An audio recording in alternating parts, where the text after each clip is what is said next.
The new hairstyle, NJ wants to know, was it inspired by John Travolta? I think you've heard that before, haven't you? John Travolta? Oh, don't tell me that you don't know who John Travolta is. Grease. Grease, yeah. Like a really slick back. I suddenly felt really old there, thinking, please tell me. Please tell me you know who John Travolta is. Yeah, you'd know. If you Google John Travolta. Yeah. Oh, yeah. Happy days. Yeah.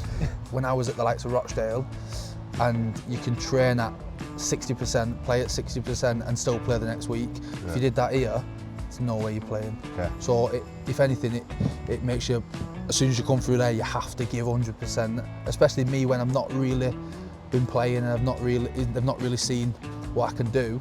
Yeah. If you don't give 100%, you're definitely not in the squad next week. Yeah, for sure. Was it more challenging playing in the heat, or those steps back up from Odsal to the bus? Or the steps. Oh my God, that's the last thing you need after 80 minutes. I nearly passed out. I really did nearly pass out. I said to Dicko in front of me, I was like, I genuinely did nearly pass out.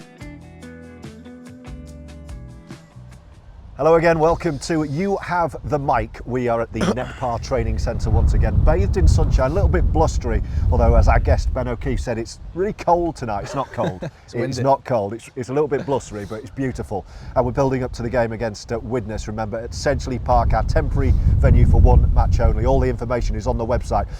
To business though, this is your chance to ask your questions, and you have been doing too, Ben O'Keefe. Returning centre, so a couple from me first of all. How was it to be back? You made a really impressive return, I thought, against Halifax at Bradford, which was a bit weird. Yeah. How did it feel to be back out there? Good.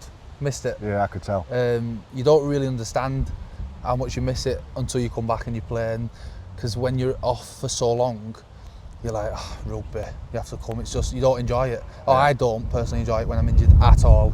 But then when you're back on the pitch and you're with the lads and you're having fun and winning as well, makes it like so enjoyable. It's unbelievable. How was your fitness? Because Elijah Taylor was also back, and I spoke to ET afterwards, and he said, "Yeah, my lungs are a bit burning." I think mine is still on the field.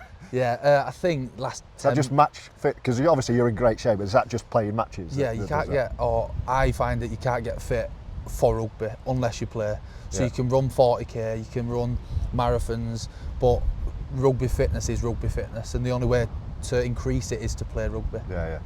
Right, we've got some questions we've been asking our passionate fans, you guys, on Facebook, on Instagram, on X. You've come up with some of yours. Actually, on Sunday, Gaz, who I think is our coach driver, was asking, was it more challenging playing in the heat, or those steps back up from Odsal to the bus? Or the steps. Oh my God, that's the last thing you need after 80 minutes. I nearly passed out. I really did nearly pass out. I said to Dicko in front of me, I was like, I genuinely did nearly pass out. But on that, I think the visiting coach is actually supposed to drive all the way around and come down, isn't it? So it would have made it easier. I think you had to climb up because Gaz didn't bring the coach round. So it's his fault then? So it was his fault? Yeah, so I'll have the word with him. So you basically made him play twice, Gaz, on his comeback. Greg's asking what the injury was that caused you to have such a long layoff. What was it? Hip abductor. Why are you laughing? Because it's a weird one. You can't just say hip, or it's just... It's a hip injury. It's always complicated with me, always. Right. But yeah, it was a hip abductor. It was something that just happened, wasn't it? Because I remember you were in the squad and then suddenly you weren't playing. I think we might have been playing London at home. Yeah.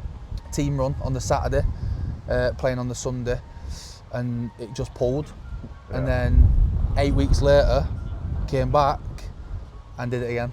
So it was back to square one. So it was 2 injuries in one, really. But that's why it was so long. So I think it was 16 weeks in total, which is a massive injury for hips. Or the hip that I did was probably 8 weeks, 9 weeks at max. Yeah. So it was just like really prolonged, just a nightmare. And I think what most of us who aren't professional sportsmen don't realise is, it's not just the missing out, the psychological, the mental effect of suddenly, you touched on there, not being involved with the lads. And actually, Ian's asking about, the longest spell out of the game. Was this longest spell out of the game you've had? No, I've had... So you've had more. And what's it like, what's it, not just watching from the sidelines, but you're coming here and you're seeing the lads, you're having your banter, and then you're just doing your little bits on your own while all the other guys are getting involved. It's horrible.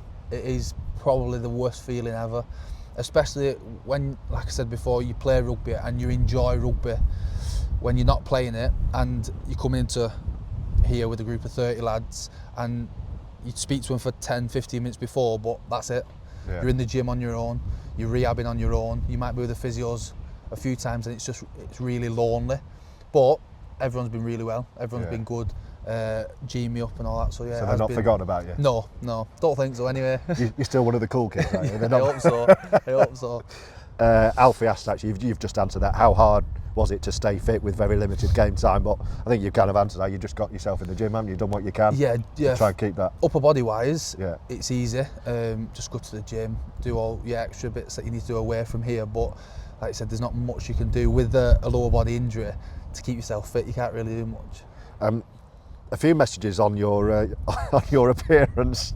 Moustache, hair. There was one on your moustache. I've not included it. I think it was something about, does it make you more aerodynamic? I would have Yes. thought. It does. I would have thought it'd be the opposite. Why not? The new hairstyle, NJ wants to know, was it inspired by John Travolta? I think you've heard that before, haven't you? John Travolta. Oh, don't tell me that you don't know who Dirty John Dancing. Grease. Grease, Yeah. Like a really slick back. I suddenly cool. felt really old there, thinking, please tell me. Please tell me you know who John Travolta is. Yeah, you'd know. If you he's a good Google looking John lad, Travolta. yeah. Oh, yeah. Happy days. Yeah. Plant. Actually, no, come to Plant in a minute. He's a regular. Kyle wants to know what the tattoo means on your calf. This So one? You've got tattoos everywhere. So, In Arabic. well, I guess so. There's loads. We'll go. So yeah, I guess that one. Oldham. That's Oldham. No. It's not Oldham. So it's an answer you're not going to give us? No, I'm not. Or you gonna don't give know? it. I do know, yeah, but I'm not going to give it you. Right. It wasn't one of them you just had a night out and did it? Yeah, we did. That was exactly what it is. But I kind of know, It's a bit of a weird one, but to the fans, it means Oldham. So that's what we'll say. Right. Okay. Believe that if you want. Plan. I note you kicked some goals when at Wigan and Rochdale. If Oldham asked you to kick goals, would you be up for it? Yes. You're still good? Yeah. Yeah. I've never seen you kick goals without that. No, I don't really need to when we've got Drinky and Dicko. Got Dicko's quite a few, haven't we? Yeah. Logan kicked Riley. If I need to, yeah, 100%. Yeah. Wouldn't say no. So we've seen like We have got a good goal kicking squad because a couple of right teams down to Sam Doyle, who's always kicking goals. Yeah, exactly. Okay. Exactly. Strength in depth. Will, our regular Will Greenwood, coming from a rugby league family, was there ever another sport you fancied taking up, or was it always rugby league? All of them. I love every sport. Are you good at other sports? I'm good at. You get some of these athletes. Danny Maguire's a good example. Really annoying. You play pool or snooker with him, he'll beat you. You play golf with him, he'll beat you. No, the two that you've just mentioned, I am horrific at. Right. But others, so football, badminton, unbelievable at. Jordan keeps. How do you find out that you're good at badminton? Because we play. Well, I play it at work sometimes, but I used to play Right. with my dad when I was younger. But Jordan keeps going on. We need a game because he thinks he's good, but I reckon I'll beat him. Right. Well, that's content that we need to see. Yeah. The badminton Yeah. between. our two Football centres. was. If I was to go down another one, it would have been football, I think. Yeah, I was decent at football. I've got a game later tonight if you fancy Have you? coming down. Yeah. Yeah, I'm still playing. The ripe old age AstroTurf. of. Yeah, 4G tonight. Is it? Yeah. I'll stay away from Yeah, I that play then. Monday, Tuesday, Wednesday, and Sunday league out of season for Yeah. rugby. Yeah, and I'm Class. coming up to 47. That's class. This isn't about me. So, biggest ambition for your rugby career? That's from Will as well. Bit greedy. What are your goals?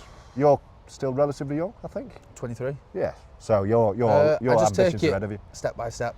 Yeah. I don't have one massive overall goal because for me, it's playing 5 games in a row. That's my goal because I've had injuries and niggles and everything like that's put me out of the game. So I might be playing for 3 games, but I might be out for 4. Yeah. And that has literally been my life from Wigan. So even Rochdale, I was like that. I had a good spell of probably 8 or 9 games, but for the last 3 years, that's been my goal. So my overall goal is to play 5 games, and then I'll go from there. Yeah. Good answer that. AAM Couriers says, with a squad like Oldham's have at the minute, how frustrating, if at all, do you find it having to work for a place? It must be a challenge, and does it force you to work harder to make a point? So many good players, must be good for the mindset. That's something I've really noticed. Like, you guys you're a really good bunch, and the squad keeps getting better. Yeah. But I've never seen anyone sulking. No, it's I've not always frustrating. seen you think this is a chance for me to get better as a player. It's definitely not frustrating. I think I look at it from the other point of view. When I was at the likes of Rochdale, and you can train at 60%, play at 60%, and still play the next week. Yeah. If you did that here, there's no way you're playing. Yeah. So if anything, it makes you, as soon as you come through there, you have to give 100%. Especially me when I've not really been playing and I've not really seen what I can do. Yeah. If you don't give 100%, you're definitely not in the squad next week. Yeah, for sure. Just a few more. Marie asks, what did you expect to be your future career when you were at school? And was it rugby league? Rugby. You always knew. I never had a backup. I was one of them where it's rugby or it's nothing, and that's it. And do you think that helps you achieve your ambition, being that single-minded? Yeah, and if I was to go back, I'd definitely have a backup, Right. just in case. But I was one of them where if you had a backup, then number one's not going to work. Yeah, I get that. So yeah, you give everything for your first one, and then I'll sort it out after. Yeah. I'm lucky I've got a family that is good around me. So if I had nothing, then they'll help me. Yeah. So yeah, I was never that. I was always rugby, and that's it. Yeah, lovely. Couple more. Ian Butterworth, best ever performance for Oldham so far. I would suggest your best ever performance for Oldham is still to come, but best one so far? I've been nowhere near what I should be at at the moment. I love hearing that. Yeah, nowhere near, but best one was probably, I can't really remember, they've been ages ago. There was a cup game away at Barrow start last season. Oh, 100% that one. Where BBC streamed and you were face. great. You scored a couple, did you, that game? Yeah, 2. Yeah. Interception last couple of minutes. That one, or one where I scored 4. Don't remember that. Yeah, you do. I don't even know who it was against. Might have been North Wales or somebody like that. Yeah, somebody like that anyway. But yeah, 4. Jamie was at halfback anyway and all that. Oh yeah, he sent you in for most of it. Yeah. And Jack, finally, who's your best mate at the club? Right, who's in earshot? Nobody in earshot, so you can. Thank God for that. Probably, I wouldn't say I've got a best mate at the club, but I've got a few. Bailey, Brad. Yeah. Brad's definitely up there. Danny. Yeah. Danny's sick. Yeah, there's loads. Danny Craven? Yeah. Yeah, well, because he's so positive and never moans about anything. Yeah, I like that. I like that. It makes me the same, so. He'll have me for that, by the way. Yeah, everyone's sound, but Bailey, Brad, Danny, they're the ones that I probably chat to the most. Lovely. Well, you've been a great guest. Thanks for your time. Nice one. Pre-training. Training's about to start now. That was Ben O'Keefe answering your questions on You Have the Mic.